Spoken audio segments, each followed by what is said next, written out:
Somo la Injili takatifu ilivyoandikwa na Mathayo.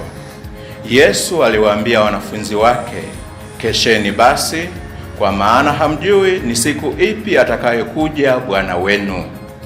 Lakini fahamuni neno hili, kama mwenye nyumba angalijua ile zamu ya mwivi atakayokuja, angalikesha, wala singaliacha nyumba yake kuvunjwa.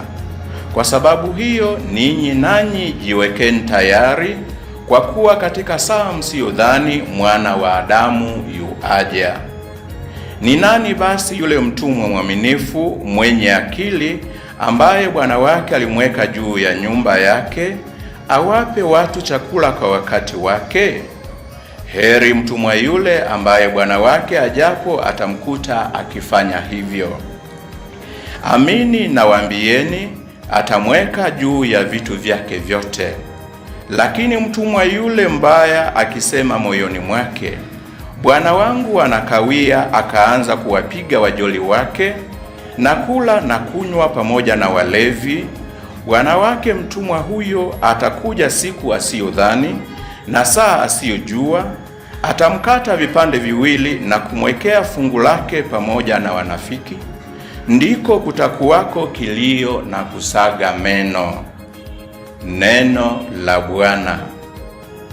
Wapendwa wana familia ya Mungu, leo ikiwa ni Alhamisi ya Dominika 21 ya mwaka A wa Kanisa, neno la Mungu kutoka Mathayo sura ya 24 aya ya 42 hadi 51, tunapewa ujumbe kwamba tunaalikwa kuwa waangalifu juu ya matendo yetu yampendeze Mungu. Tunaalikwa kujiandaa kwa mwisho mzuri wa maisha yetu ya hapa duniani.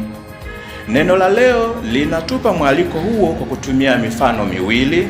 Mfano wa kwanza, mwenye nyumba na mwivi, ambapo mwenye nyumba imempasa kuwa mwangalifu nyumba yake isivunjwe na kuibiwa na wevi. Na mfano wa pili unatupa juu ya mfano wa mtumwa mwaminifu anayeaminiwa na tajiri kwamba atunze mali zake pamoja na watumishi wake katika uaminifu. Upande wa kwanza tunakumbushwa basi imetupasa kuwa waaminifu.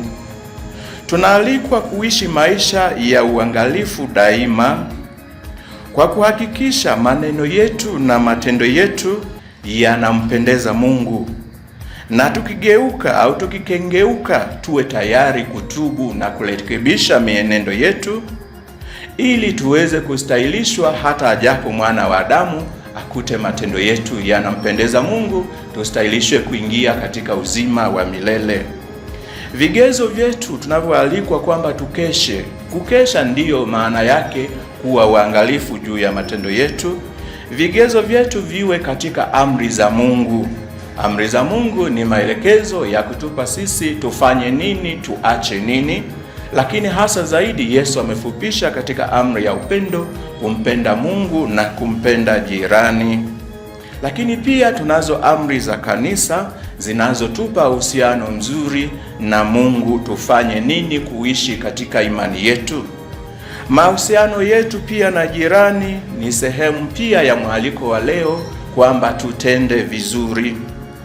Namna yetu ya kuwa tayari kumlaki Bwana ni pamoja na kutumia vema muda wetu wa sasa kwa ajili ya kujipatanisha na Mungu na jirani zetu.